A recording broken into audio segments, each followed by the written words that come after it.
Okay, my clock is showing that it's 7 o'clock. I think my alarm just went off, so I think we'll go ahead and get started. Good evening. My name is Mary Lynn Loader. I'm with the Metropolitan Sewer District. I'm Deputy Director. The purpose of this meeting is to follow up on an incident that occurred on Christmas Eve at the gas station located at the corner of West 8th and Pedretti in West Price Hill. The fire department and MSD responded to complaints and reports of chemical or gas fumes that were in some of the homes. And I'm joined here with some other agencies and representatives who I will introduce in just a minute. But first, the way that we're going to do this meeting, it's obviously a Zoom meeting, a virtual meeting, and we're going to be monitoring the chat box. And I see we already have some questions in the chat box.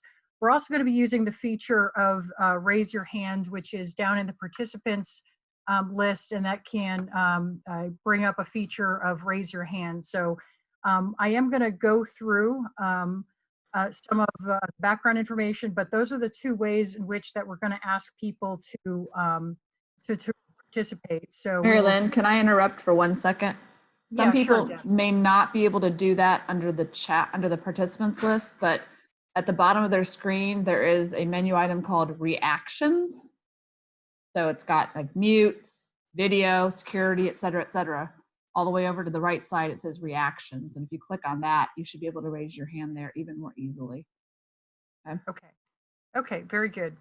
So between those three different options, that's the way that we're going to try to have this meeting proceed, because obviously with over 35 people on the line, it's going to be really hard if we don't, try to use those kinds of rules of order, if you will.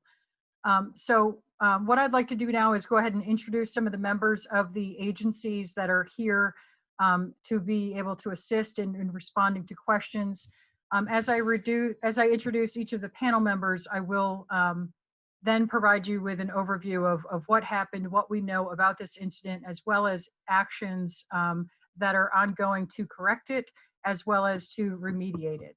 And I want to emphasize that MSD is coordinating the communication here and really trying to help to bring the various agencies together to provide, more timely and timely answers to many of the questions that folks have.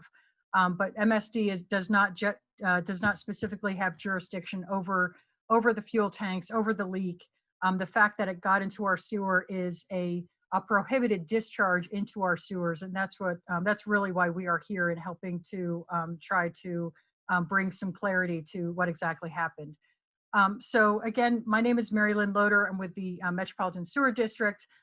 Joining me on, I guess we're going to call it the panel, is District Chief Kenny Caldwell with the Cincinnati Fire Department. Also here with the Fire Department is Assistant Chief Washington. And then also Fire Specialist, I see Hardin is on here as well. He's been on the scene quite a bit as well.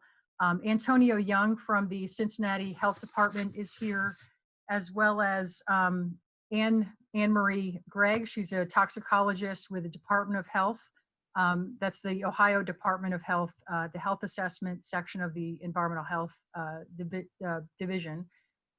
We also have Amanda Brown with Ohio EPA. Amanda's been on the scene really since the beginning too, with Ohio EPA Emergency Response. We got Ed Gortner, her supervisor from Ohio EPA also.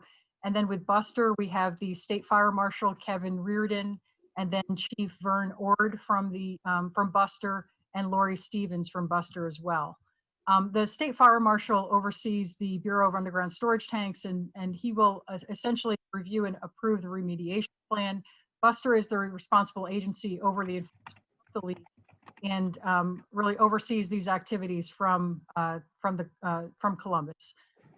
Standard protocol is that when a situation happens like this, an immediate corrective action plan must be completed, and we're in the process of that right now. And so then in addition to Buster, I believe that we have Dan Adams, and Dan Adams is here from ATC Environmental. ATC Environmental is the environmental consultant and contractor that is working directly for the owner of the gas station, and also working very closely with Buster and being sharing information with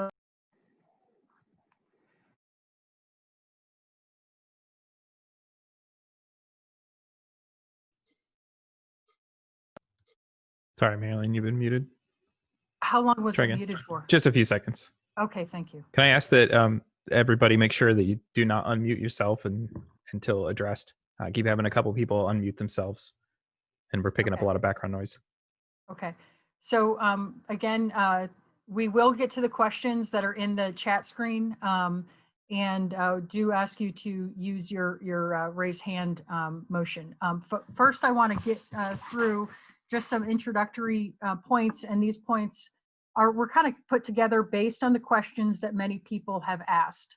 The reason to kind of go over this is because they do represent some of the questions that were asked, and just to kind of level set and whatnot. So again, the purpose of the meeting is to share information with the West Price Hill Community Council, help to get information out about this particular meeting. And as many of you know, on December 24th, residents called the fire department with concerns along Capel Drive, Carnation, Pedretti, Hermosa Avenues, with concerns of fumes and vapors. MSD and fire department responded. Ohio EPA was on the site on December 26th, and the source of the problem was determined to be the gas station by the fire department. Now, how they determined that was that in review of the gas station records, the fire department determined that there was an unaccounted for amount of gasoline in the order of about 340 gallons of fuel that the owners could not account for. And at that time, the fire department then issued an order for the gas station to remove all fuel from the site. And so on the evening of December 26th, all of the fuel from the tanks and the pumps were removed from the property.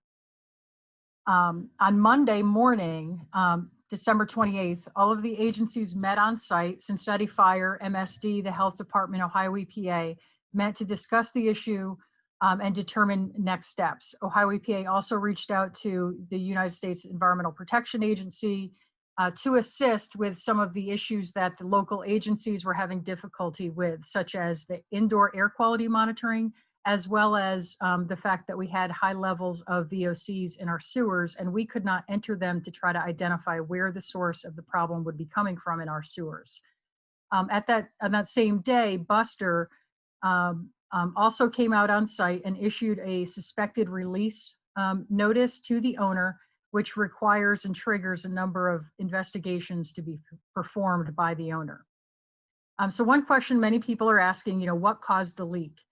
So on the 31st of December, ATC, who is the environmental consultant for the gas station, they located the utilities. They looked at and determined what the leak was. They determined that the leak was at the fuel line.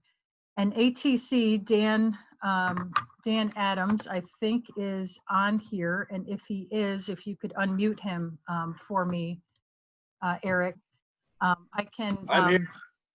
Very good. I'm going to ask you to, if you could, kind of go over your estimation of what happened, and I'm going to share the visual. Host, could you please enable the screen sharing for me so I can put something up there? Yeah, you're good. Okay. So this is a visual that Dan has provided based on, and actually I'll go to this one maybe first. Okay. So go ahead, Dan, and why don't you give a summary of, based on your investigations of the site. This is the site of the gas station. And why don't you just orient this illustration for us? Okay. We determined that the release was from the premium unleaded tank, which is located below where it says EW2. There's a pink line coming off of it there. Go down from that tank, from the line that comes from that tank toward the dispensers. At this time, it's not clear where the actual leak occurred in the ground, but the result was some gasoline traveled back toward the underground storage tank pit, which is, you can see all the manhole covers there. And it was detected by Buster on that Monday. Was it Monday the 25th? The 28th. Or 28th, in this observation well right here. We got a private contractor on site to mark the utilities and locate the sanitary sewer line that comes from the store and runs to the West 8th Street to the north, the yellow line. That sanitary sewer line crosses the fuel product line.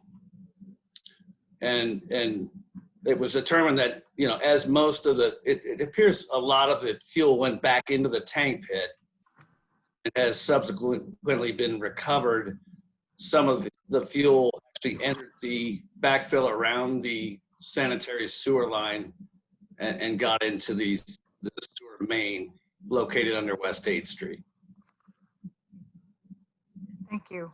If you go to the next slide, you can see how, you know, it's just a schematic, but the actual product line to the dispensers goes across the top of the sanitary sewer line. Most of the fuel went back into this cavity, into the UST cavity, but some of it got into this sanitary sewer line trench and migrated down gradient toward the sewer main under West 8th Street. So I have the other illustration here, which shows more of the elevations of the sewers, the product line, as well as the actual surface concrete. Well, the concrete, it goes up towards 8th Street. This is the building sewer that goes from the Fast Stop gas station, you know, store. It actually goes down gradient to get into MSD sewer. So the product line is where ATC is saying the break occurred. And so what Dan is saying is that some of it actually went to the pit where the tanks are stored, but some of it also went through the trench of the building sewer. And that is how ATC is estimating is suspecting right now is how it got into our sewer. And so it specifically came through the trench of where the building sewer is located to get into our sewer. So Correct. Is there anything else you'd like to add on that, Dan? No, that's fine. So I just wanted to throw that up there and let folks see that visual, and Dan, I provide that summary because, you know, up until those utilities were identified, it was not known how the product was getting into MSD sewer, and that does make sense in terms of how it would get there. And now they have been working on a corrective action in order to construct a recovery trench, and we can talk about that a little bit now. Maybe actually I'll reshare that, Dan, and maybe you can talk more about what the plan is to recover the product. Okay, so tomorrow we'll have a contractor on site, and we're going to soft dig at approximately about a 5-foot long trench on that sanitary sewer line on site. We're going to install a seal around the sanitary sewer line itself so that liquids cannot, it's to inhibit liquids from further migrating toward the municipal sewer trench. And then the next day, we're going to have a vacuum truck on site to extract from EW1, which will pull vapors and any residual impact from the off-site impacts toward the sewer main under West 8th Street. And EW2 will be used to pull to recover any residual impact from the backfill material around the product line and the sewer trench and within the UST cavity. And that will continue through the rest of the week.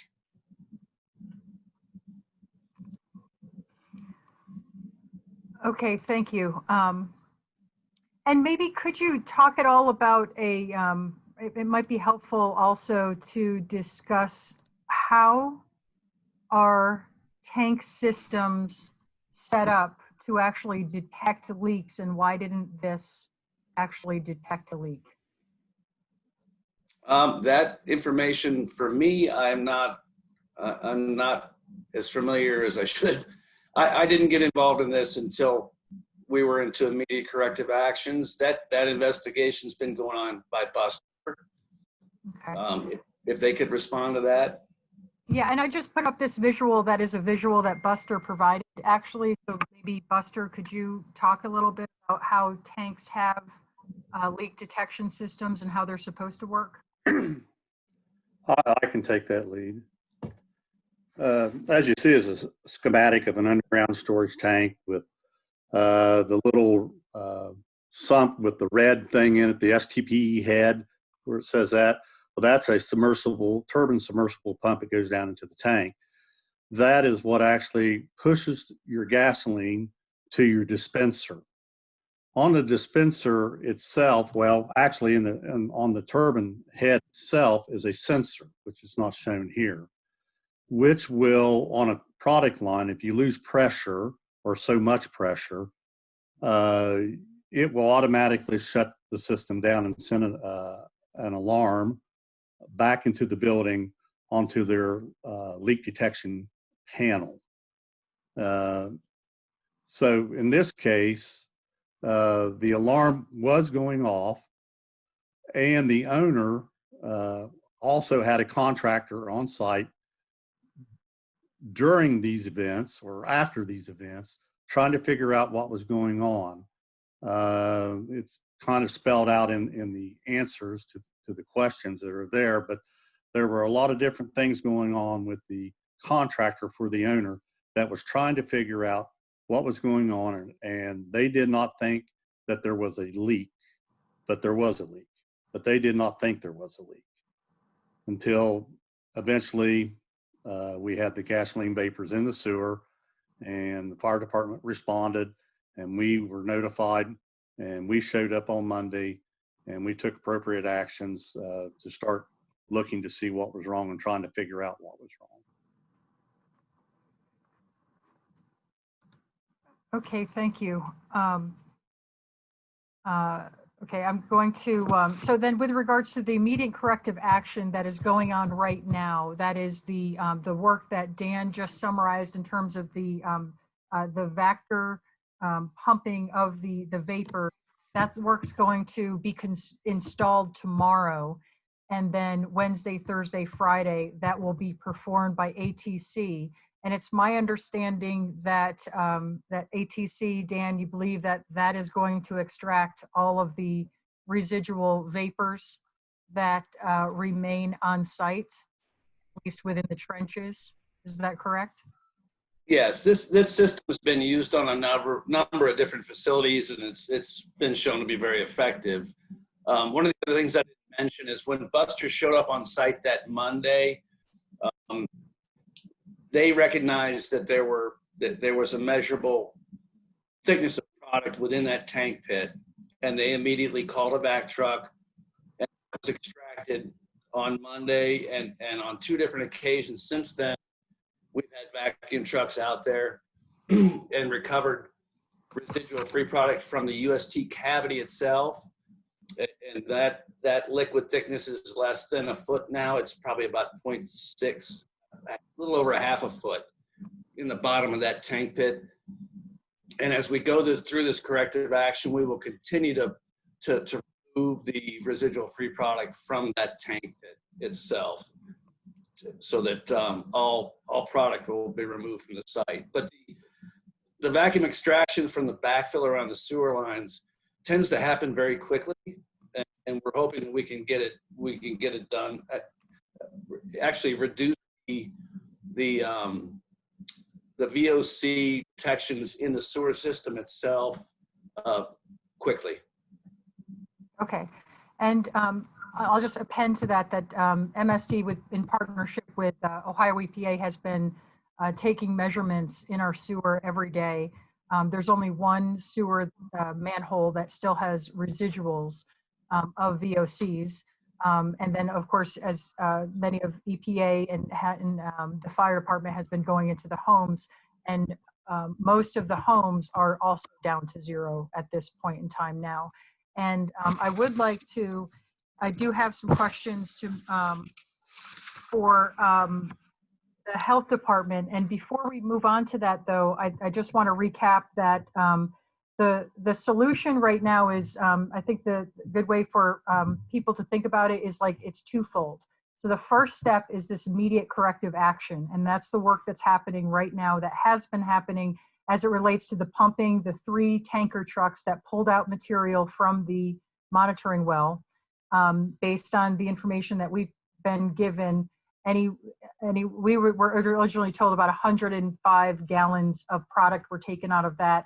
It is hard to estimate that. ATC will be looking at how they could best estimate it, as well as the actions that are happening this week with regards to that extraction of vapor. That's this immediate corrective action. They're required to submit a report to Buster within 60 days of everything they're doing right now. And then the next phase, as I understand it from Buster and from ATC, is that there will now be a tier 1 report and investigation. And that looks more further into the actual site, subsurface site. Either Chief Ord or Dan, can you talk about the tier 1 investigation and tier 1 report, what that is? You want to go ahead, Dan? I can do that. So that the tier 1 investigation will involve drilling a set of soil borings and installing monitoring wells around the tank and the dispensers into the natural material to figure out if anything has been released into the soil surrounding the tank pit and the UST system, the dispensers. And that report, we'll take soil samples, groundwater samples, and that report will be compiled and submitted within 90 days of the release incident. Okay.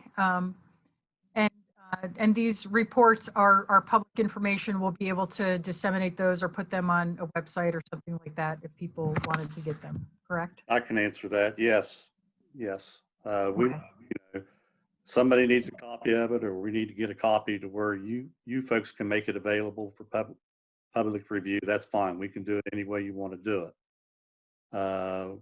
We do need to give the site coordinators time to review the reports.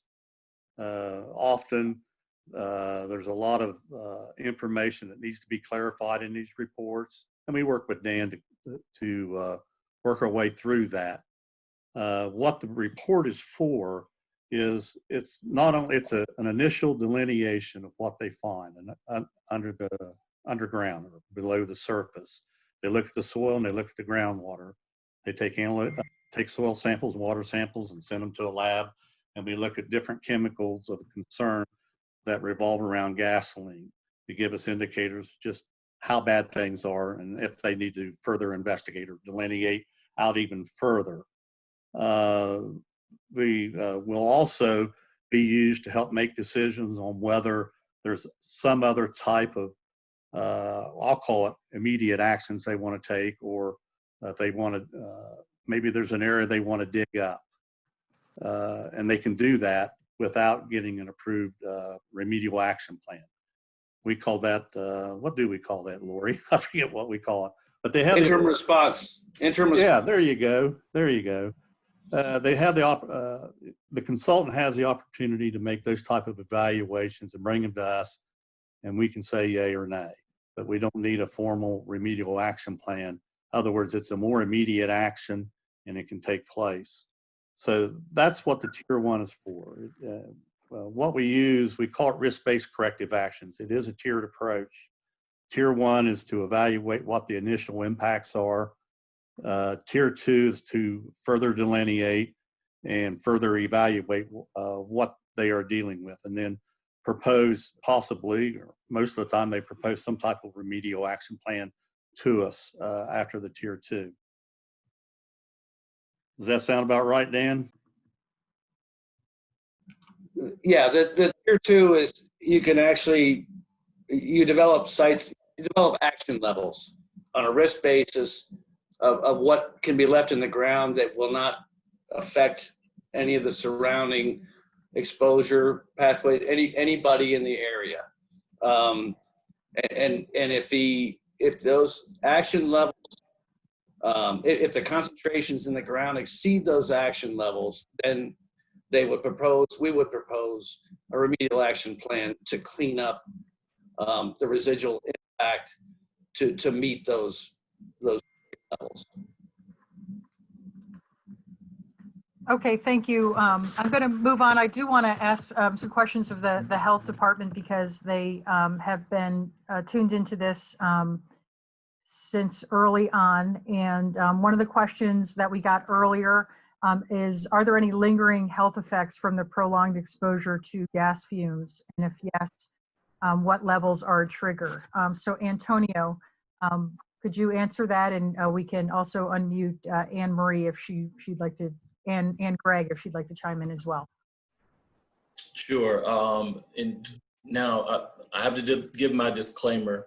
I'm not an expert on the subject. The health department is just as interested as the community is in making sure that the data that we've collected from the US EPA as well as the fire department in terms of the VOCs that are in the living space, if they're hazardous or not. And that's why we've sort of consulted with the Ohio Department of Health to sort of give us that information and being able to make some type of health assessments based off of the levels. And I would more likely defer to the Ohio Department of Health to answer that question as far as the accepted levels. So Anne, Greg, could we unmute Anne, please?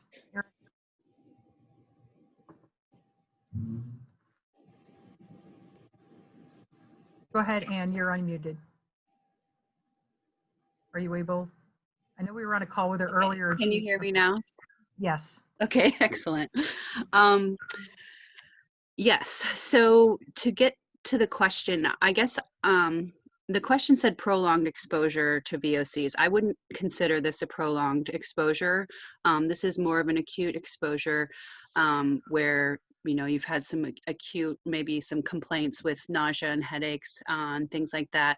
The thing is with gasoline, and I think most of us kind of know this, that it evaporates very quickly. It goes up into the air, and it kind of does that in our bodies as well. So we end up breathing it in, but we also excrete it very quickly and metabolize it very quickly. So these have those immediate effects, but as far as being exposed in this kind of a situation and then later on having long-term effects because of that, that's probably not what's going on. And I know that that's a question with COVID these days, like, the COVID, we can have problems long ago or long in the future with this, but this is completely different. These are chemical exposures to VOCs that are very short-lived in the environment and short-lived in our bodies. So once you've gotten rid of your headache and your other symptoms, you're probably fine. But if you do have continuing issues, you should definitely contact your health provider. And a follow-up to that, and I'm not sure if it's you or could be fire or health. How do people know that it's safe to be in their homes right now? Absolutely. So what they're measuring is a total VOC. So there are hundreds of different kinds of VOCs and different components in the gasoline. So this is a way to kind of get that overall look at this kind of family of chemicals. And the measurements that the fire department and US EPA took within the homes, we're using a method that would be able to say that it's safe. So the instrument can measure at 100 parts per billion, and we say that it's safe at 120 parts per billion. So if that means something to you, so if there were a couple measurements at 100 and there were a couple measurements at 200 that I saw most recently, but those are very, very close to that safe level, which is that 120. So once those measurements from the handheld meters go to 0, I would say you're not being overly exposed to VOCs. I'd also like to give some context that VOCs come from many, many different sources, and especially within our homes, right? So whatever hygiene products we use, cleaning products we use, you know, any off-gassing off of certain new products we have, that's going to contribute to the VOC concentrations in your homes. So if, you know, obviously if you're smelling it, that's going to be that main component of what you're measuring. But even when they're, you know, whatever they're measuring what's in the home, right? So there is going to be a component of that is going to be ambient to your home. Okay, thank you. I'd like to add, okay, so many people have indicated, you know, early on that they smelled gasoline in their homes, and they've asked, you know, how do we get out of furniture or clothing? And in talking with US EPA, some of the, you know, some of the US EPA contractors, the Department of Health and others, it was suggested that, you know, carpet cleaning could help, absorbent material or absorbents such as baking soda, sprinkling it on, then vacuuming, using Febreze or other odor deodorizers or neutralizers. So I think we want to hear maybe again from Buster or ATC, if people have, you know, feel like they have the smell of gasoline in their carpets or in their furniture, it was suggested that the, you know, the cleaning of them would be acceptable expenses to be submitted to the Petroleum Release Underground Storage Compensation Board. And I think I said that wrong, but could you summarize like how claims of third parties are handled through the PUSTER-CUB or the Petroleum Underground Storage Release Compensation Board? Lori, you want to sort of handle that, or do you want me to handle that? You're on mute. Lori, you're on mute. Oh, she doesn't have a microphone, maybe. She's doing sign language. Yeah.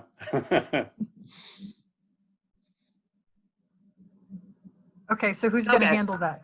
Okay. Sure. We work with the Petra Board. It's called the Petroleum Underground Storage Tank Release Compensation Board. So I think you were correct. Also known as the Petra Board.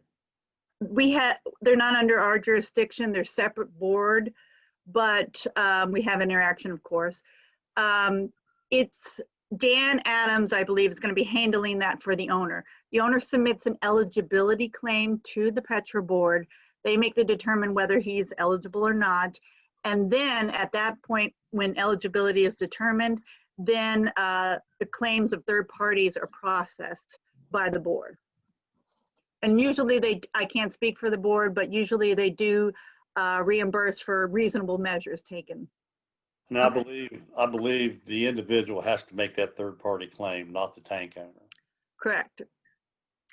Yes, so the way that it was explained to kind of the agencies last week from Dan is that if residents feel like they have expenses they've incurred and want to file a claim, they need to essentially gather that quote or that receipt, you know, with their name and contact information and whatnot, and get that to ATC directly.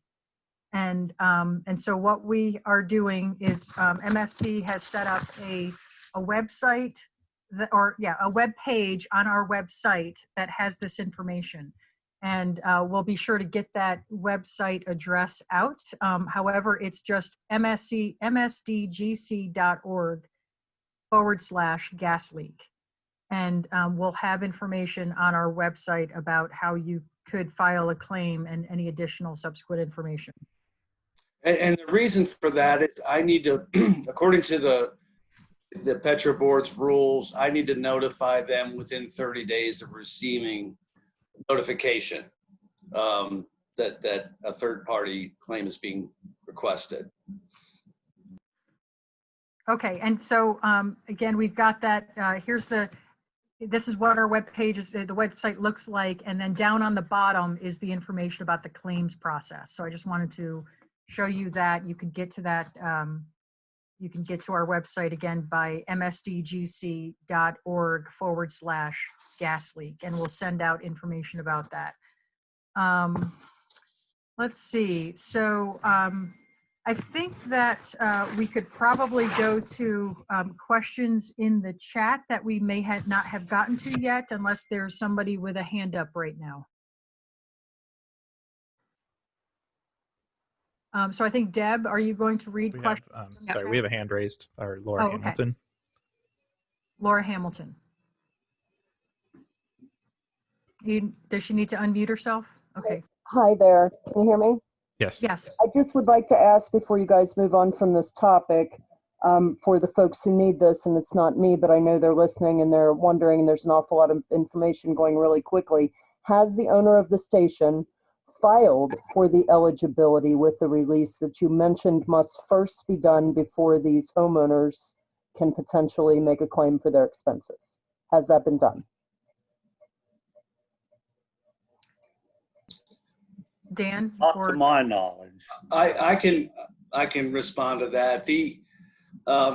We're waiting for Stephen Crickbaum or Buster has not finished their evaluation of the release incident and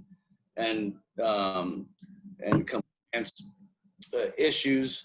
And once we receive that final report from Buster, we will submit the application for eligibility for reimbursement from the Petra Board.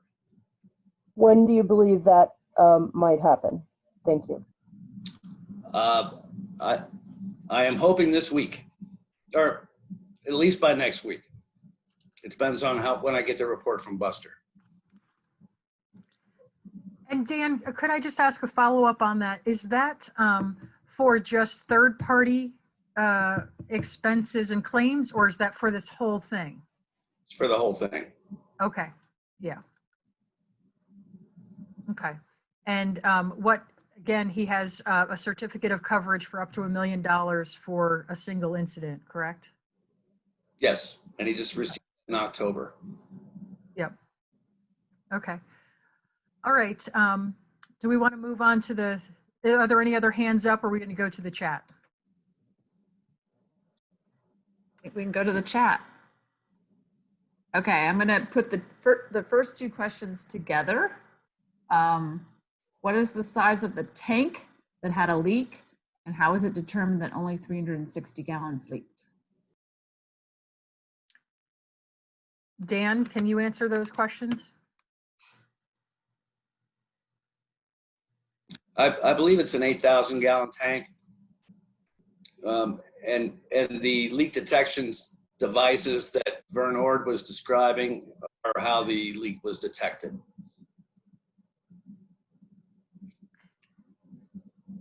Okay. Yeah, I think, will some of that be as part of your investigation to try to determine how much was lost? That's currently being conducted by Buster. Division of Buster. By Buster? Yeah. My understanding that is the main part of the report that Stephen Crickbaum, my field supervisor, is looking at right now. Okay, so I guess the answer to that is we don't know all of the answers to that question yet. No, it sounds like the owner was looking at inventory records. In other words, he was looking at fluid levels in the tank before the event took place, and then right before, or approximately the time they emptied the tanks, and he's looking at the difference in the fluid levels to calculate the number of gallons lost. That's the only way I know he could have done that. And tank owners are usually pretty savvy about knowing how much gasoline they've lost. It costs them money. Yeah, and I think that, I think the fire department, that's how they kind of initially got the station shut down by, the owner could not account for 360 gallons. Yeah. Chief Washington kind of discovered that. But once again, I need to let my release prevention people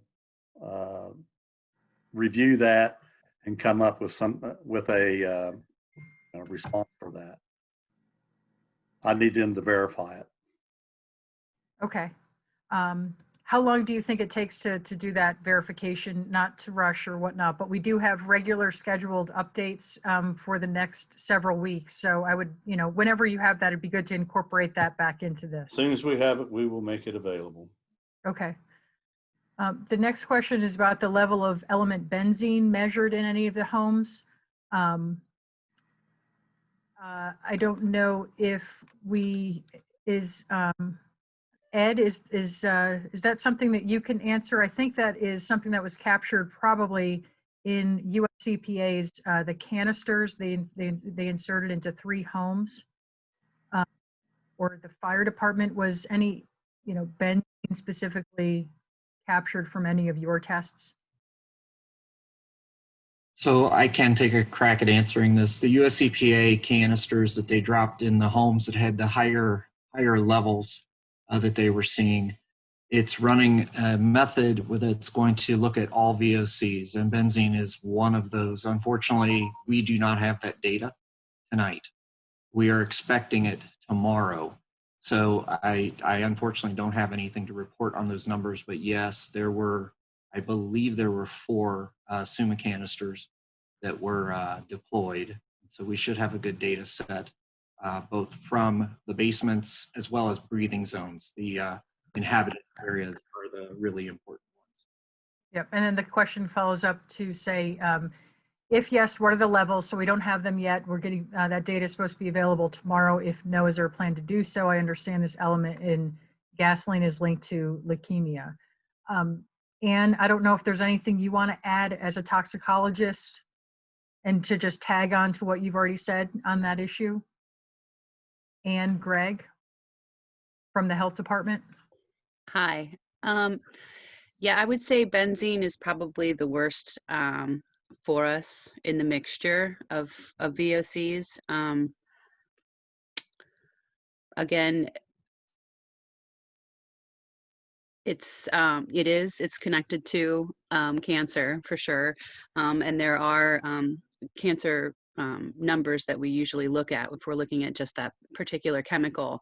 In this particular case, we're looking at the total VOCs, and that, like you said, you won't have any targeted or known specific VOC data until tomorrow.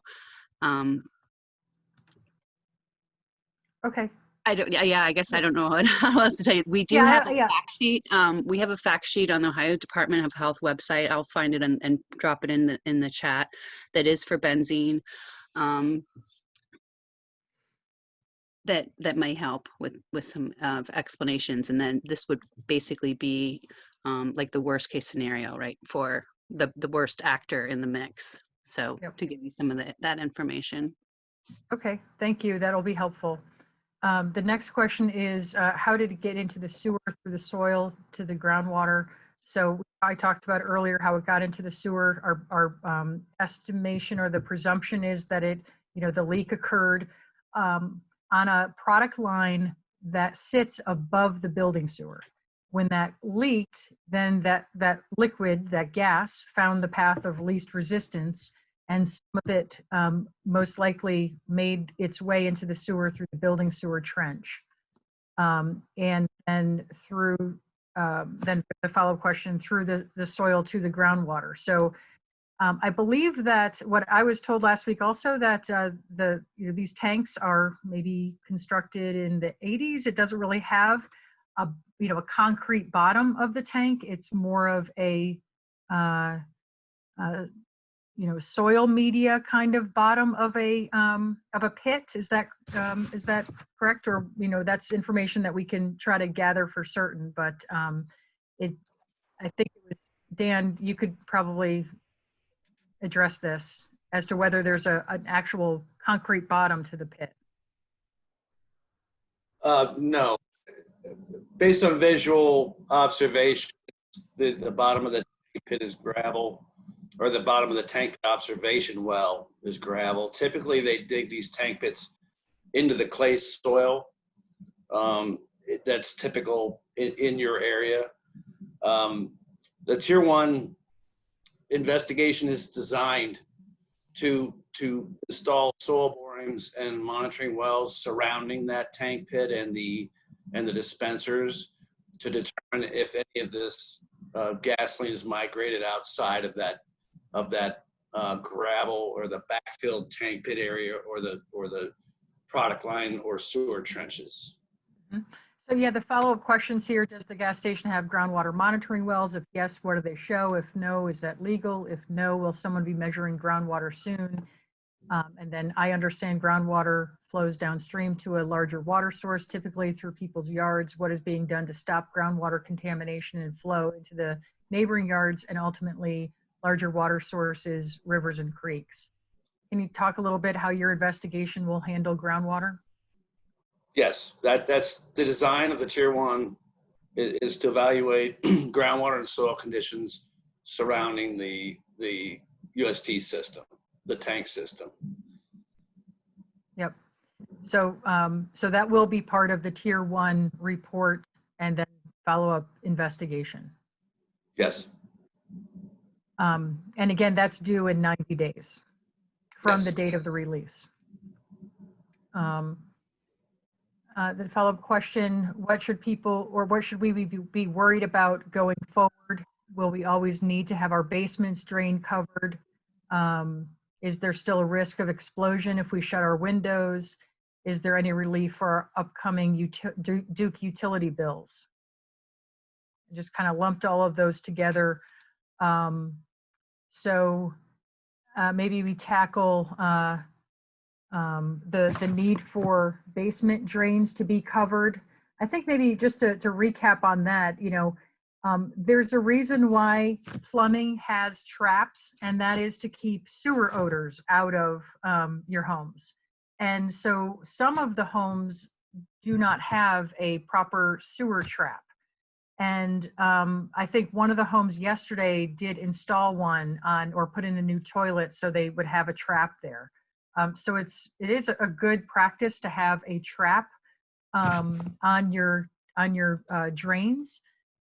However, you know, recognize that some don't. So I think that that is a question that maybe, I don't know, I know I don't have the answer to that. I don't know if anybody knows if they're always going to have their basement drains covered. I mean, I guess I could also add that we're not monitoring or detecting any vapors in the sewers right now. And in the homes that have been followed up with monitors by the health department or by US EPA and the fire department are getting relatively low numbers or zero at those drains. So given that, is there a need to have covers on the basement drains?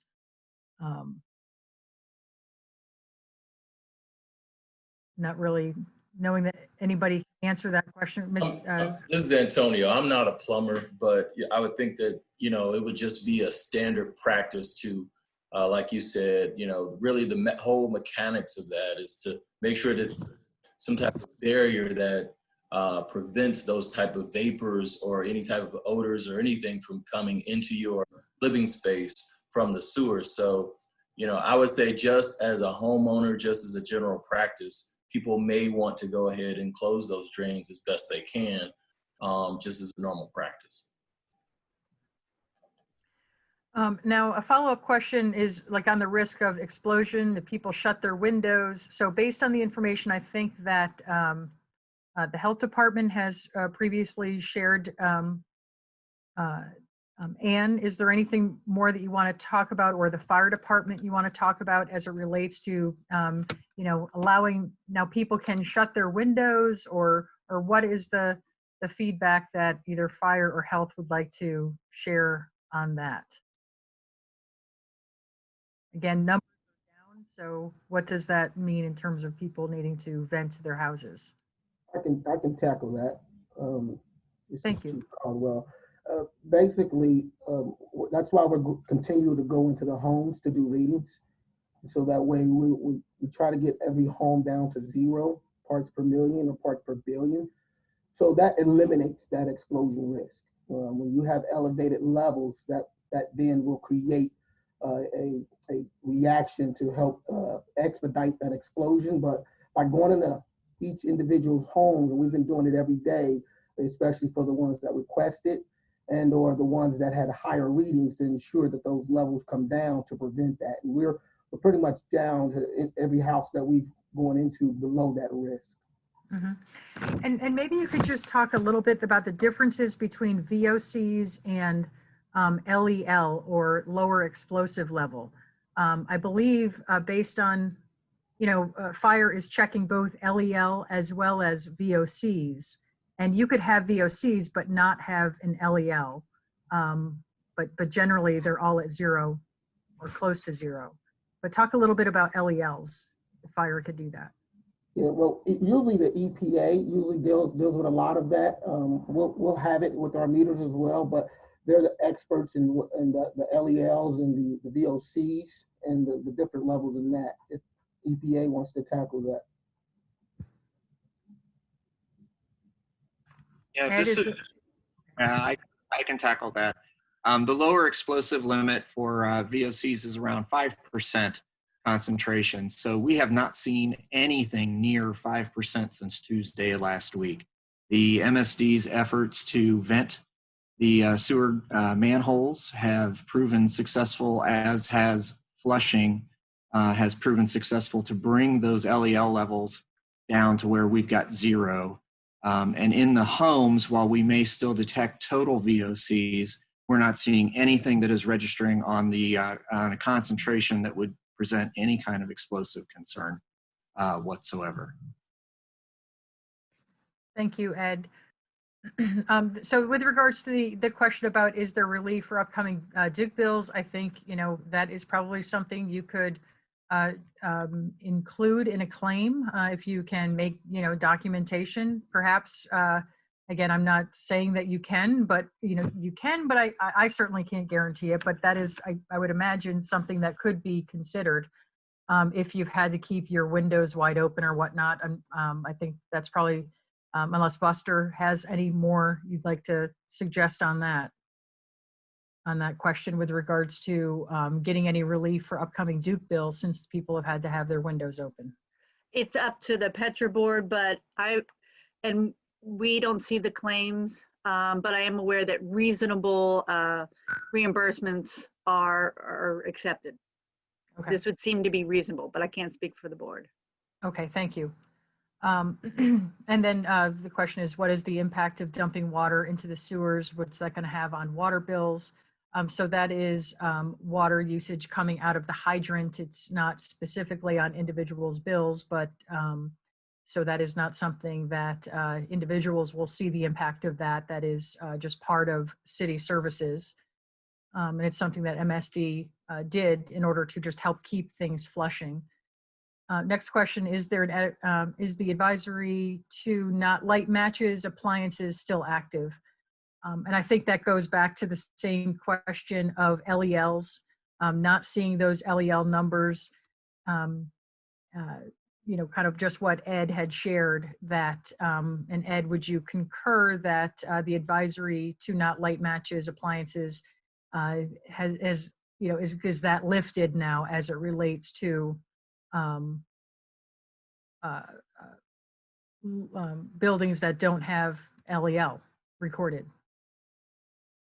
That is 100% the fire chief's call. Ohio EPA would look at the data, provide the data to the incident commander. The decision is with the fire chief. Okay, so District Chief Caldwell. Thanks, Ed. Well, that's why we continue to do our readings, and the readings will show us that it is okay to do that now, based upon going into their homes. If they would like the fire department to come out to meter their home to ensure that it's safe, we're able to do that as well. But based upon the homes we have been in, yes, it's okay for those homes.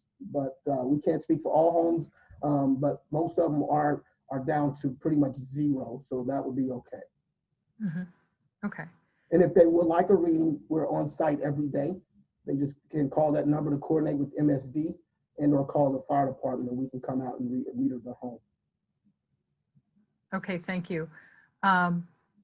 Okay, so then the next question there is, what is the mitigation plan at this point? Who will be communicating the plan to the neighborhood? So if the question is related to the, the kind of the ongoing continued immediate action plan, immediate corrective action plan, as well as the tier 1 and tier 2, that is something that ATC is doing. We'll be submitting those to Buster, and those will be provided as public documents as they're developed. Is that correct? State Fire Marshal and, okay. That is correct. Yep. Okay, yes, we are recording this. Who has jurisdiction in this case? The fire, who has ultimate jurisdiction in this case? The fire department. So the fire department, do you want to talk about your jurisdiction on this, and then Buster? So Chief Caldwell? Sure. We work under the umbrella of Buster. So they have ultimate jurisdiction and we coordinate with them. And I believe the explanation given earlier from Buster was very exact. We are a delegated authority down here in Cincinnati. So our authority comes from upstate, the state fire marshal, and we maintain and do the permitting process. So we'll be able to see these underground tanks installed, if they make modifications or if they're removed. Other than that, Buster takes care of all the other particulars on underground storage tanks. And then on something like this, a release, Buster comes in and they take control of what's going on.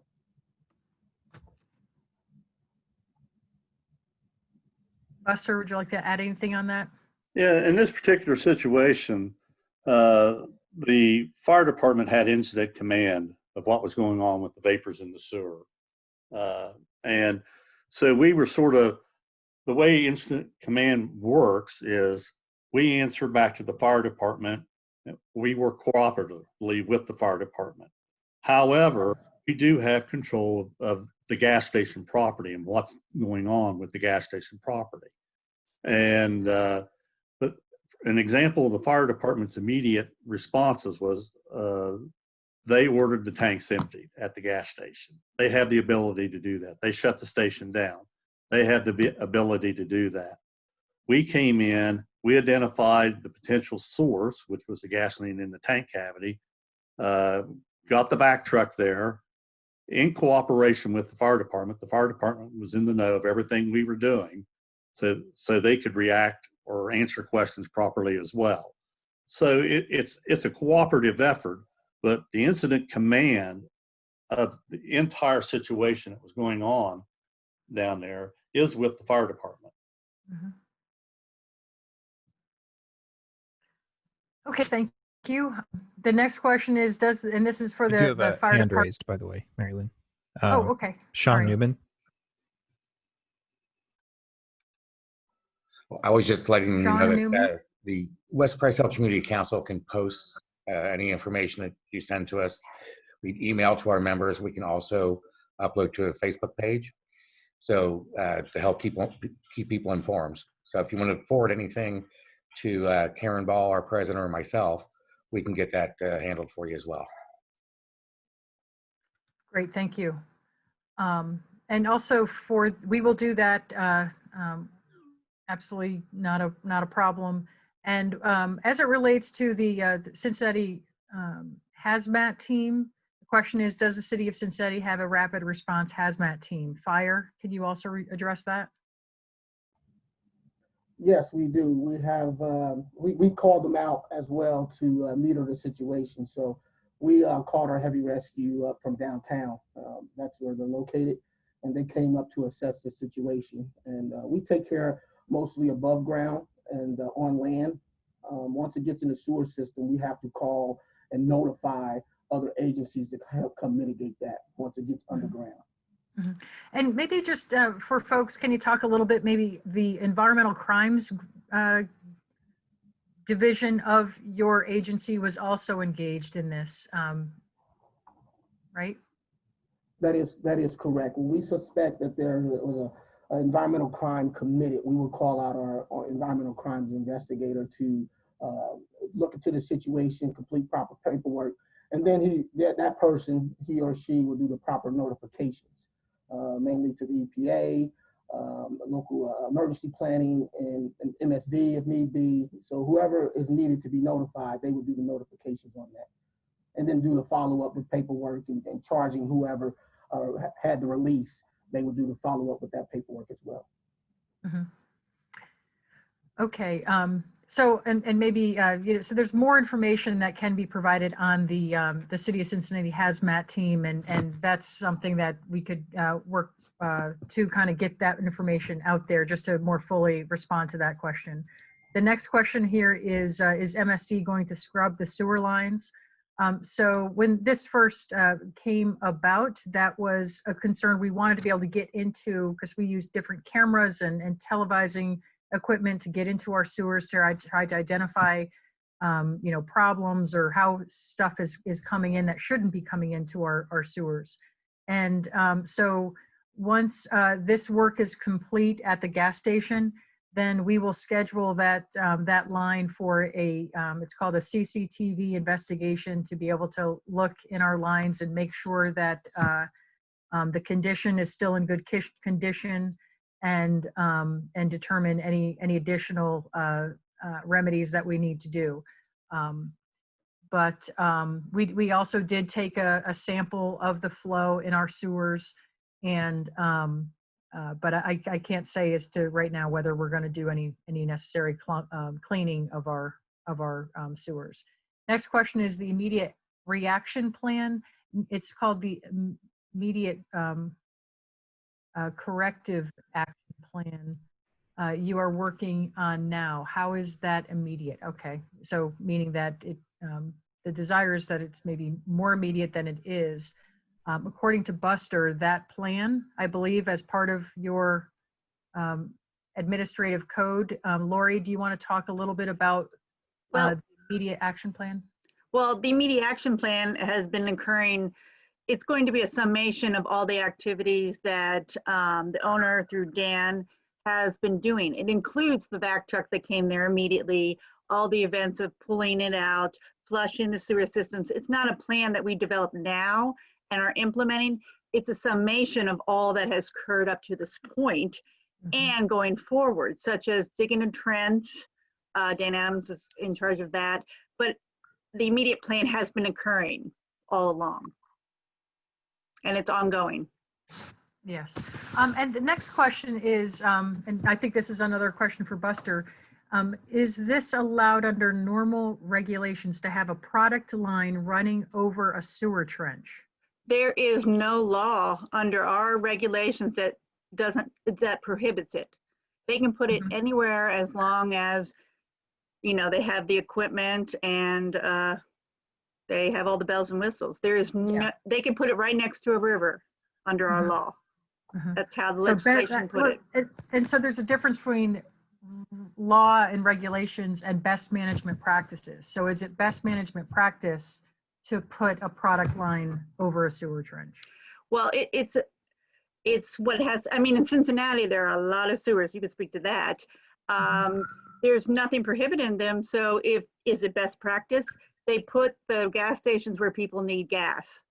And, it's based on, the population. It's a business. So there's no federal requirement. There's no state requirement that they not build near sewer lines. The good news is, this is Vern again.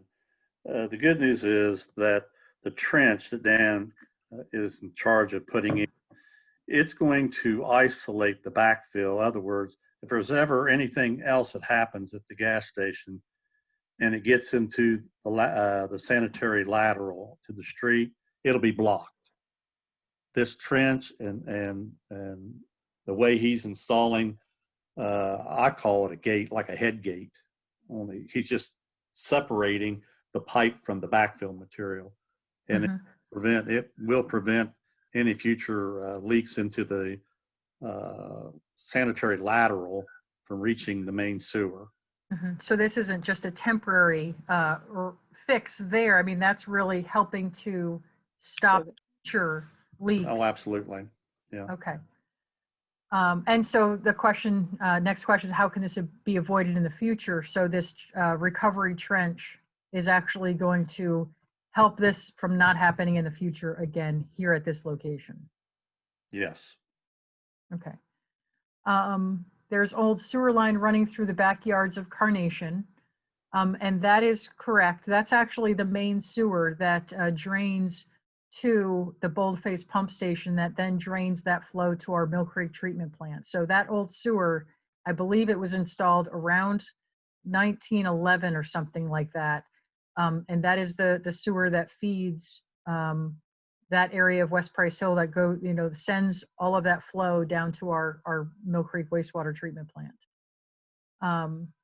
Okay, Miners is adding that I pumped gas at the fast stop early in December and it took an abnormally long time to fill up my gas tank. And I think that I know that Karen Ball from the West Price Hill Community Council indicated that that was the case too, and some folks might be questioning that, and it's the county auditor who is responsible for that, and I think that some folks have made him aware of that as well. May we please have permission to record? I think that was already. Yeah, I took care of that. Okay, thank you. Is it fair to say that it's possible that the leak has been occurring for some time prior to December 23rd? So Dan, can you answer that question? I think it might be better if Buster answers that question. Thank you, Vern. Yeah. we had a meeting on this around 3 o'clock this afternoon. I believe Lori was in on it. Our expert on this was looking at the leak detection equipment printouts, and we believe that it all started sometime after, what was the date, Lori? November 19th, it had a passing record. Had a passing record. Yeah. We believe there was something going on somewhere between then and, well, when the release was finally identified. So sometime like after November 19th? Yes. Well, yeah, we think probably closer to November December 1st, somewhere in there. And they did have a contractor out on December 1st and December 18th that was looking at the equipment. Yes. Okay. And that contractor wasn't led to believe it was a product line issue at that time, based on that. They were looking at things, replacing things, and they replaced the motor. There's invoices. They were replacing a motor, a transducer that communicates to the alarm system. There was work being done by them and 2 visits. I don't believe that they thought it was an alarm. They could have thought that the ATG itself was a problem because the housing to it was rusted over and they couldn't get to it. And so that's one of the times the problems that you have is that the motor, they were doing remodeling, they had shut stuff down, they found a short. So this is all supposition, I cannot say for sure, but it could have been that they did a couple of things to the ATG or the automatic tank gauge system. It seems like they were trying to address the problem, but they didn't, it doesn't look like they thought it was a release happening. Mm-hmm. And are they required to notify Buster of those kinds of situations when they're kind of investigating something that? Not if it's routine maintenance. They don't even have to get a permit. Mm-hmm. So if they're trying to, do regular compliance or they're looking at upgrading or remodeling their system, they do not have to alert us. Okay. We have another raised hand, Laura Hamilton again. Go ahead. Laura? I'd like to, while we're still on this topic, because what I'm hearing is a lot of supposition, is I think the word that was just used, and I'm hearing that they knew there was some kind of a problem with the alarm, and they thought, well, that's not a leak, the alarm's broken, so they attempted to have that repaired. But the alarm, it's designed to report potential leaks. So I'm a bit Well, it could also be a faulty alarm. It happens a lot too. It could be a faulty alarm. Correct, but that doesn't sound to me, to my layperson's ear, like a routine maintenance item. If your alarm is going off, to assume it's just a broken alarm and attempt to repair that over almost a 1 month window, that to me sounds like not routine maintenance. And so if it's not routine maintenance, were they required? If it is a release and they had a release, they should have reported it. So if I'm hearing you right, and please, I don't want to put words in your mouth, I just want to confirm what it is you're saying to me.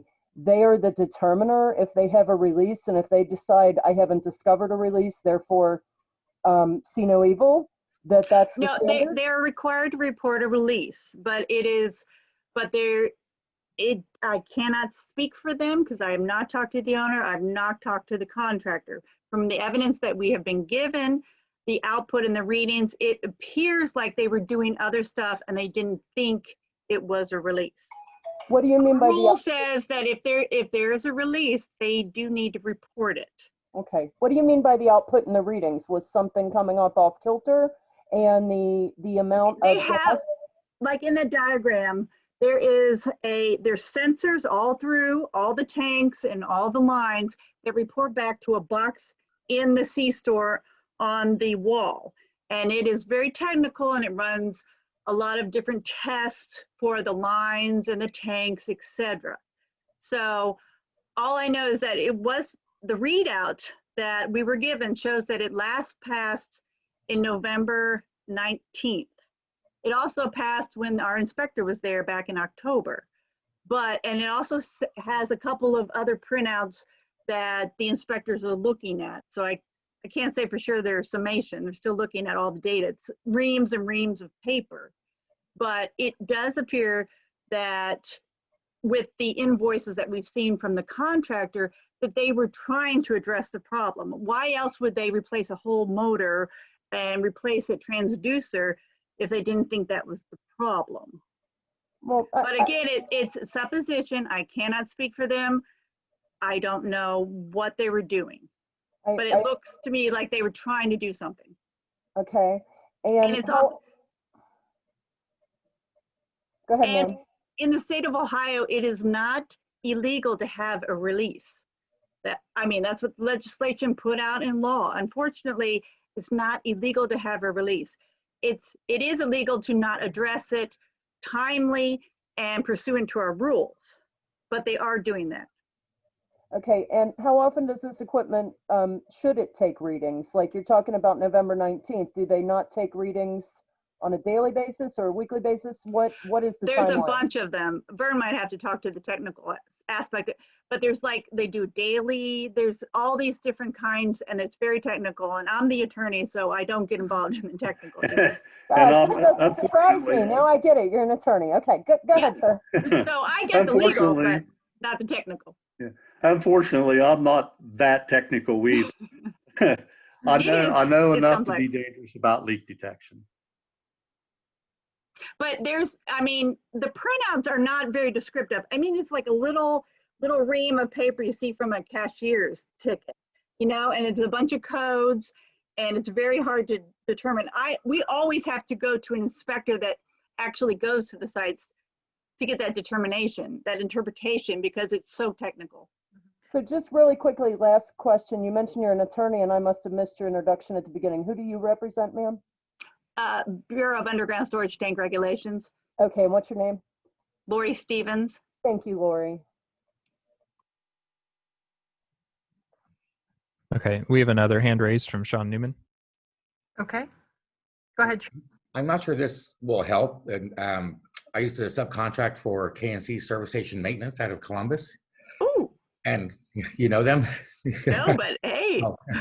So the jargon, if you will, that prints out is specific codes based on the manufacturer.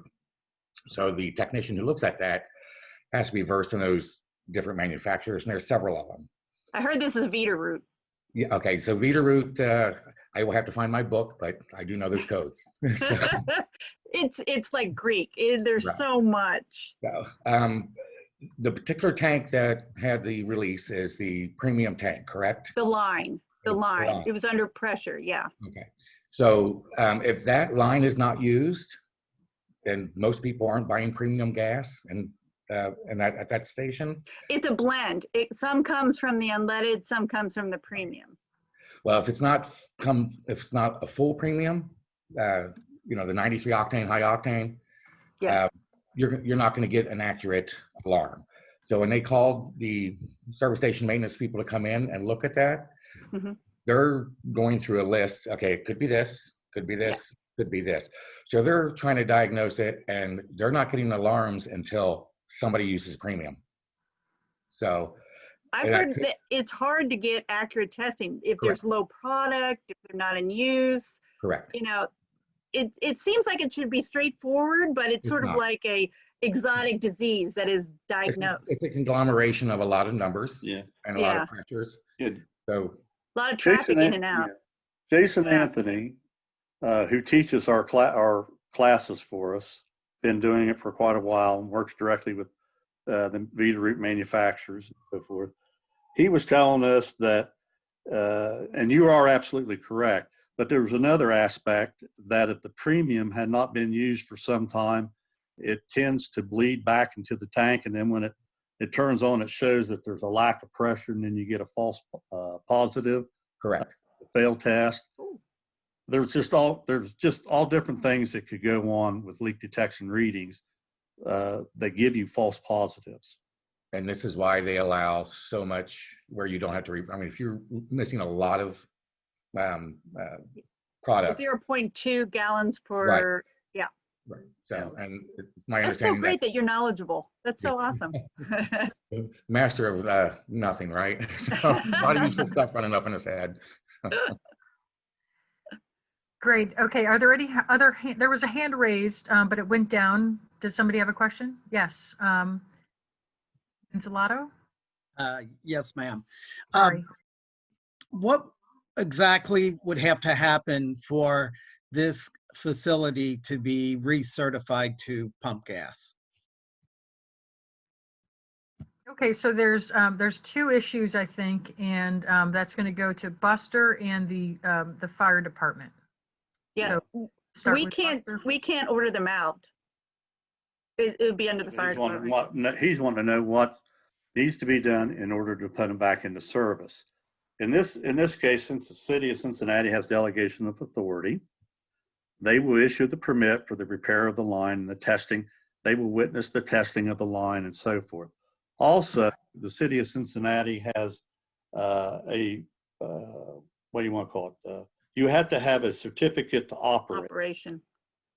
And they have already said that they would not allow the station to operate until all outstanding violations are corrected. Operational violations with the system are corrected. So in other words, everything has to be up to par in accordance with the city of Cincinnati, and we will work with the city of Cincinnati to help make that determination if they desire. But everything has to be up to snuff before that gas station can be put back into service. So that's what we discussed late this afternoon with the city of Cincinnati. Thank you. Department. Okay. Are there any other hands up right now? If not, so the next question here is what dates in November, December did the gas station receive petroleum deliveries, and is all of the product accounted for with sales receipts? Is that information that Buster has? No, I mean, the fuel drops and the volume, we don't regulate any of that. Also, a lot of the sales goes through the same, I was just advised today that the sales of chips and cigarettes and gasoline all goes through like the same program. So we don't have any jurisdiction of asking for that information.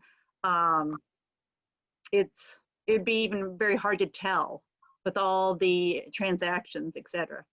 Mm-hmm. Okay.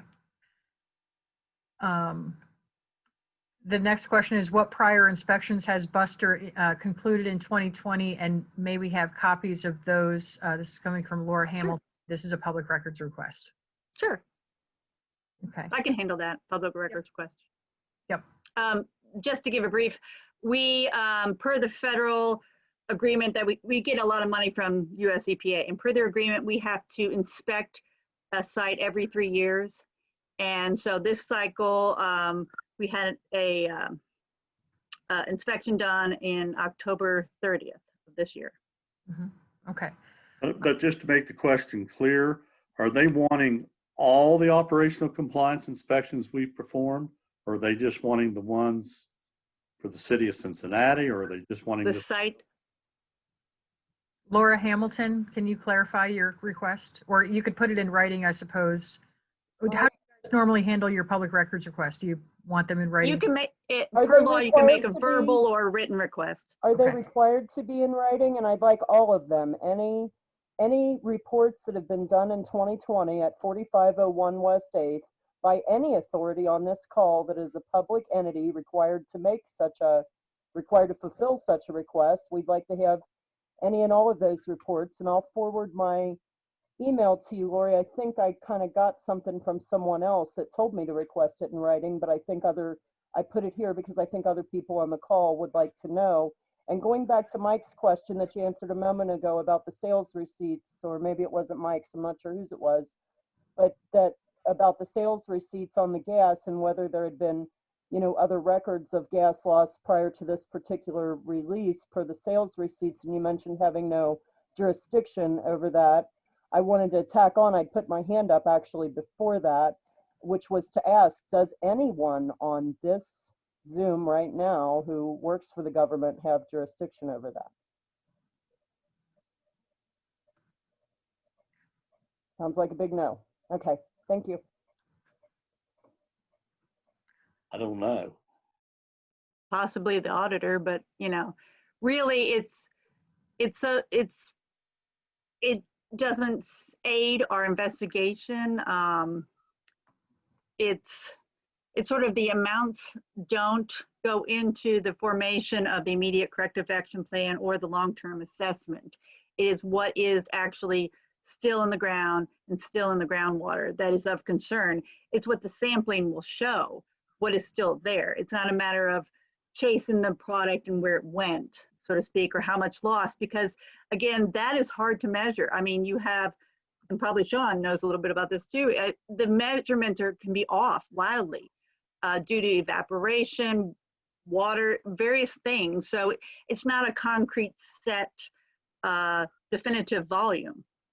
Sure, and I completely understand that. I think the concern here among residents is that we may have a derelict operator who knew for some time and just didn't want to acknowledge that he was going to have to do the expensive fix. So he tried every cheap thing, to sort of reinforce his denial that he had a leak potentially for some period of time by attempting to repair little things that would make the alarm stop going off. And that's probably the Possible. concern here. It is Or- possible. Or at the very least, it's mine. I speak for myself on that. Okay. We have 2 more hands that went up. Okay. First one coming from Emmett. Okay. Emmett? The question is, when they start to dig, are they going to keep digging until they find exactly what's leaking?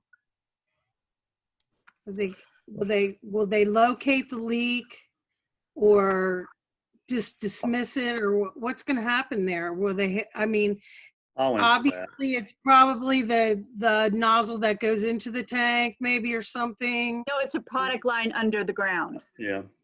Okay. But they'll dig until they find the actual source, correct? Yeah, Well, I believe- they that's the only way they will be able to find it. They'll have to cut concrete along the product line from the tank cavity. That's fine. Nobody ever stated that. That's why I was kind of Okay. making it clear. Okay. Sure, My and they other won't be que- using that line again. They have to repair it if they're ever going to put it back into operation. So They would they have would to- have to dig it up. Yeah, and they would have to replace it, correct? Yeah. No Yes. repair, replace. They can't repair. Well, I don't know. It just depends on what they find. I hate to go there. Yeah, it Okay. could be a loose gas. Who knows what Who caused knows? it? It What's could the be point of Mechanically. repairing? What's the point of repairing it? Well, if they repair it and they do a line test and they show that everything is tight, that's permissible. If it shows that they're not going to have further release and it's working properly, it's allowable. So throughout the summer, they tore down all the walls on the inside of the building, trying to get at something that was going on in there. They tore down all the walls where the laundry room was, and they tore down the walls where their office was, where all their, I guess their spec machines or whatever. They tore them all down. And then they put them all back up. They just got it done here maybe 60 days ago, I think. I mean, it was a mess. They jackhammered up the whole inside of the store. So just a little food for thought. Could that be a part of this issue here? What were they why did they have to take the whole inside? They took the whole, they had like a slop sink on the one side, and on the other side they had the office with the safe and all their digital machines and whatever. So, you know, what was that all about? Did they accidentally hit something that they weren't supposed to hit? I don't know. But according to Dan, the line that is the cause of the leak is in the area where the cars drive over. So it doesn't relate to the building. And I was in that store today, and I've met with the owner a number of times. And what they're doing is they're rehabbing the inside of the store to make better operation. I don't know if they're adding sandwich, a deli, or I'm not sure the exact end plan, but well, they're trying to rehab the inside of the store. They tore down a beautiful stone wall that was just put in there maybe a year ago. That decorative stone. They had redone the whole thing where the coffee bar was and stuff. It was all brand new. So to tear it down and then have plain drywall, they put the wall right back up where it was. So what are they rehabbing? It's not, nobody has to answer that question to me. I'm just giving you my observation and food for thought. Why did they jackhammered over there for weeks, all day. They had plastic hanging in that place to keep the sawdust and everything from going over. They had concrete saws. They had all kinds of stuff over there. So what were they doing? I mean, were they looking for something? Because you don't rehab by tearing out all your floors and walls that have just been redone. So that's just, I don't know. It took them a long time too. They were over there for months at that. Because I would wake up every morning to the jackhammer. So I don't know. Okay. So we have more hands. Sorry. Okay. Next up is iPadasaurus. Sorry, I didn't know how to change my name to have my actual name, so you guys just have to deal with iPadasaurus. Just quick question. I know that there's a lot of agencies involved with this, and I don't know about throwing another one into the mix, but Hamilton County Department of Environmental Services, I know that they have an air quality division, and I know that they do gas station testing. I don't know if maybe they've been involved with this gas station before, if there's any public records that maybe they could provide, or, just compliance on that level to make sure that they're following the rules with, vapor emissions and tank regulations. I don't know if they even follow, if this gas station would be under that regulatory body, but it's just something I wanted to ask. Yes. And I can just let you know that Brad Miller from Hamilton County Environmental Services was involved in the beginning and did provide some outdoor air quality monitoring. And those test results are available as well. That test that I think they did a SUMA canister outside, and that those test results were made available, I think, last Tuesday, and we can share those as well. But at that time, it was taken on Saturday when, again, the source had not yet been identified. Okay, thank you. Say that it was also taking like 6 inches right above an open Correct. Manhole. So, it was done in a certain way as well. Right. Yes. And it was, just in case I cut off Antonio, it was taken right above the sewer manhole, about 6 inches above it. another hand up? Eric? Yes, we have Sean Newman. This is a little bit off the subject you're discussing. I just want to reiterate, I'd like to see if any communications that any of the agencies have, get emailed to the community council. Deb, I know you have my email address, and if you could give it to the people in the know, that would be great. That way we're just as informed as everybody else, and there's no mistakes on to who gets what information. We'd appreciate it. Yep, we can do that. And then we could also, again, we'll try to keep that website updated. But yes, if you could put that stuff on your website too, I mean, you know, drive people to the same source, that's great. And so the next question that Eric, do we have another person on with a hand up? Not currently. Okay, great. So the next question on my list here is about the claim. So we have already covered that. How long will it be before the station might be able to reorder or sell gas? So that's not yet known until they come into compliance with Buster and the coordination between the fire department and Buster. Then Ipatosaurus type something else, being that this leak could have been occurred longer. Is the gas station in compliance with local testing requirements, tank testing requirements? Could this have been known? I think we talked about that already. As Deb said, we got a website. Will soil samples be taken where the MSD line runs through the backyards on Carnation? How long is prolonged? So soil samples along MSD lines, I think that's, I think you're talking about something that would be incorporated into the Tier 1 investigation. And so that's not yet known as to whether they will be doing that or not. And I see Lori shaking her head on that, so thank you. Was there an environmental audit or survey done at the time of the property being sold to the current owner? If so, what did it show? I don't know if anybody knows that on this call. They can, there's no requirement to do so. A lot of owners get their own consultants to do what's called a phase 2, but it's not a requirement for real estate transactions. We're not aware of any. Wouldn't it have been required if the property was financed in some way, some manner? Generally, the banks, they may ask for it, but that varies greatly as well. And only if he's getting, you know, a loan. A loan. Lori Hamilton's, or Laura Hamilton, how long constitutes prolonged exposure? So I think this is a health department. And Greg, if you're still. Sure. Yep.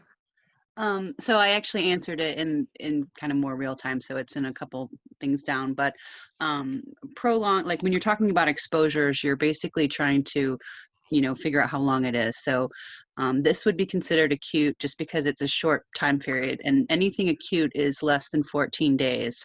And then there's what's considered an intermediate exposure duration that would be 2 weeks to a year, and then everything longer than a year is considered chronic.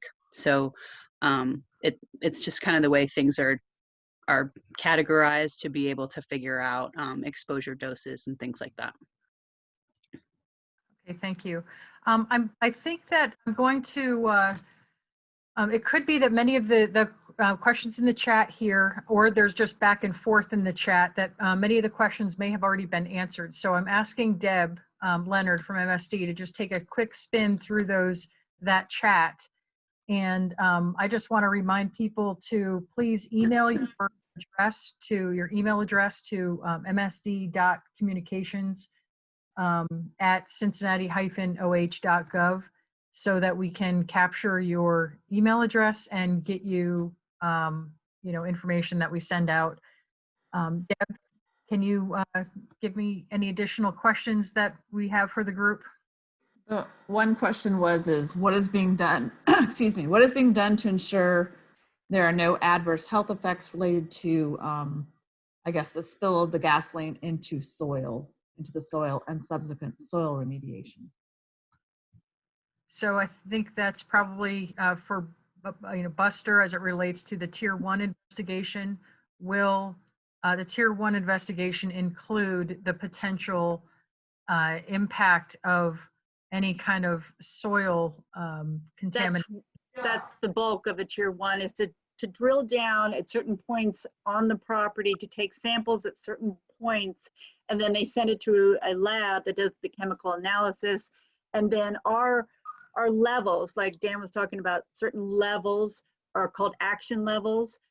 And we take ours from, we write in our rules a combination from Ohio EPA and US EPA levels that have been deemed safe or that need further review, further action done.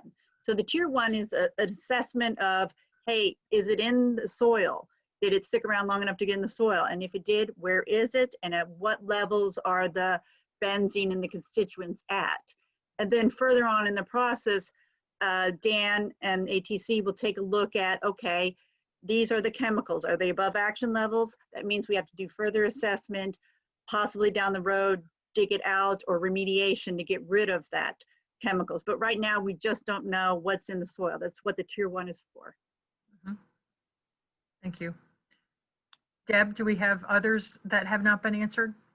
Because I just want to note it is 8:36 right now, and we do have some more questions, so I want to try to at least state those questions. And we are scheduled to have another follow-up next week. And Deb, you're muted. There you go. Okay, I'm kind of looking through some other questions about soil, which I think you addressed. One person asked, if tier 1 will take 90 days, how will we know all of our expenses in 30 days? So that's relating to the claims process. Or I guess they're wondering, will they have additional claims that could show up later? Yeah, as far as I know, it goes on, the whole process goes on until everything's resolved. But that's with the Petra board. There's no fixed, deadline for claims as far as, the past 30 days only. Our regulations have nothing to do with their regulations. And their claims, I know some of the cases are open for years, so. Okay, so like as people have potential right now, they make ATC aware of that, Dan aware of that right now. Say 4 weeks from now, something else pops up. Yep. They can submit that as well. File a claim. It goes on as long as the whole, as long as they're continuing to do work, and I think even a period after. I mean, from what I experienced, if it's a valid claim and it's related to this release, they can submit it and they will get reimbursed. Okay. I will correct the website accordingly, because it says within 30 days on it right now. Well, no, what 30 days is, and this is Dan. The 30 days is I need to notify the Petra board within 30 days of receiving notice of a potential third-party claim. Yeah. 30 days. Yeah, so 30 days is valid, but as soon as he starts when we receive the request for the claim. Yeah. It has nothing to do with filing the claims for reimbursement from the third parties. Right. Okay, let's see if there's anything else in here.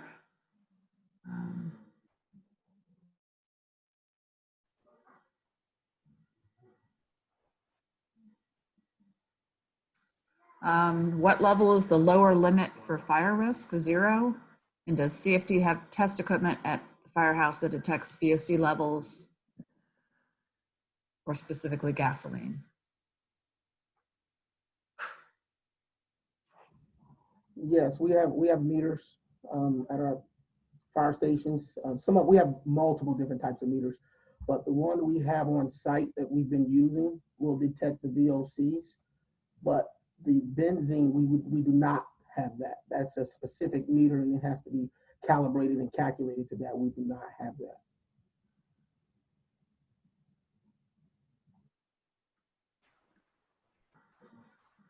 Okay, there's a question about sort of who's in command of this. The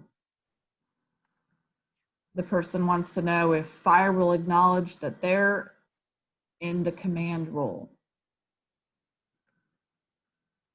Well, I can speak to that. The Cincinnati Fire Department responds to many incidents. At every incident, there has to be an incident commander. So if someone calls and says they have hiccups, we are command when they call us out. If someone calls and says there's a gas leak, we are command. Now with the hiccups, we don't have to assume or state command, but with the gas leak, this is more robust. It requires more people. So anytime we are on scene, and we usually show up first, someone has to take and assume command and to make sure things are getting done. We don't have to necessarily do the things, but we have to ensure that things are taking place and are getting done. So with this particular incident, we are a delegated authority through Buster. So we are going through them to make sure things are getting done. We will assume and have command of this incident, and we'll be on scene, and we'll make sure we follow through with this incident and with all the other parties. But we have multiple people, MSD, EPA. We have to make those notifications, and everyone has the authority to come in and do what their area of responsibility is. And it's not necessarily the fire department doing it. It's other people doing their jobs to mitigate this incident. So that's the incident command piece. Someone has to be in charge of notifying and getting people there. And that's what we do as a fire department. But doing the work and making sure the enforcement piece may not be the fire department. Mm-hmm. This is Fire Marshal Reardon, and I'll just tag on to that a little bit. You know, the citizens of Cincinnati have one of the best fire departments in this country serving you. So rest assured, these folks know what they're doing. They're very good at it, and they're capable of taking care of a wide variety of incidents, including things like this. They don't happen every day, but they do happen, and they're a little bit unusual. But I assure you, you have an outstanding fire department that's in charge of working with us to help resolve this for all of you. So I always like working with fire departments that accept their responsibility and know what's going on, and that is the case that we have right here, right now. Okay, I just have a couple more. What would happen if the Tier 1 investigation shows soil contamination under homes? Our process covers that. The consultant, Dan, will, if he finds that it's likely traveled off-site, he will go to the property owners to see if he can get permission access to potentially drill on their property and take samples and see if it has migrated. And ultimately, all this information, all the sampling, all the information will be used to determine if the contamination is going to be at risk to others and off-site homes, et cetera. It's all within our corrective actions process. Okay, next question. What is the gas station owner's full name? He asked his age, but I don't know. And does he have any history of violations at other gas stations he has owned in the past? I believe he bought this particular station last February. So he's only been an owner for less than a year. I'm not aware of him owning other stations, Vern. I think this might be. We haven't researched that. Yeah. So I can't say one way or the other. We could take his owner ID number and do a search tomorrow and figure Right. if he does own other gas stations in Ohio. But they have told me that they don't own any other gas stations at this time. Which is typical. It's Yeah. typical. Okay. I believe that's it. I believe that's it. We have one more hand raised, Laura Okay. Hamilton. Laura? Of course, it's me. I'm sorry. I did tell Mary Lynn I was going to share this with her kind of offline, but since it's being stated here, I want to put for the record, this man owns at minimum 3 other gas stations, and we'd like to hear his full name and his age if anyone here knows it. And I didn't hear that question get answered just now, please. I do not know his full name. I can look on the registration. We can provide, it would be provided within the registration and the information I'm going to give out to you. That's part of the public records request. We do not request age, so we would not have that information. Okay, I find it kind of troubling that nobody even knows his full name, including the guy that works for him there through the contractor, but I appreciate that you will forward that. This is Al Harden, fire specialist. the owner's full name, what they have listed on the outer side is Butta Singh, Buttasingh.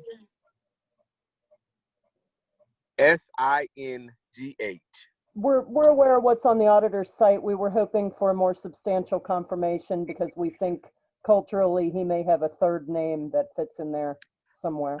That's what he put on the last registration, the owner change.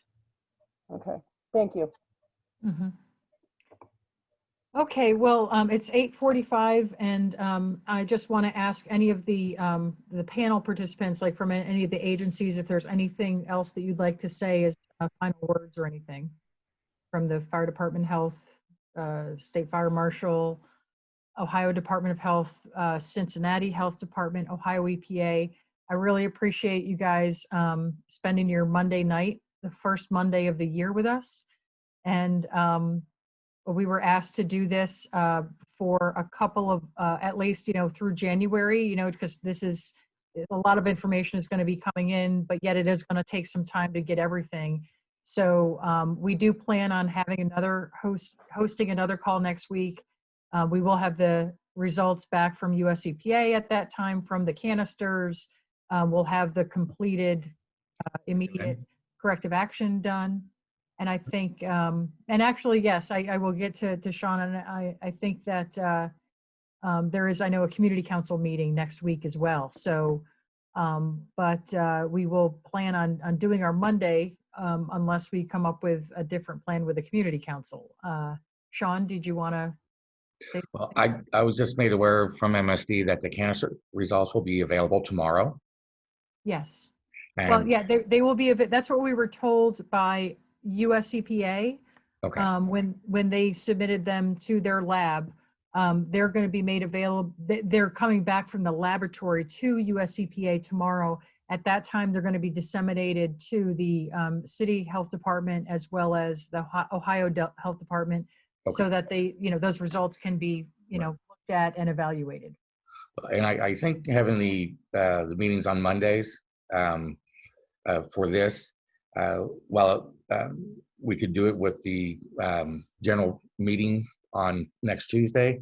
I think we have other business that we need to handle. So this forum right here is probably going to be best, where we're not taking up your time with extraneous stuff that we have to do.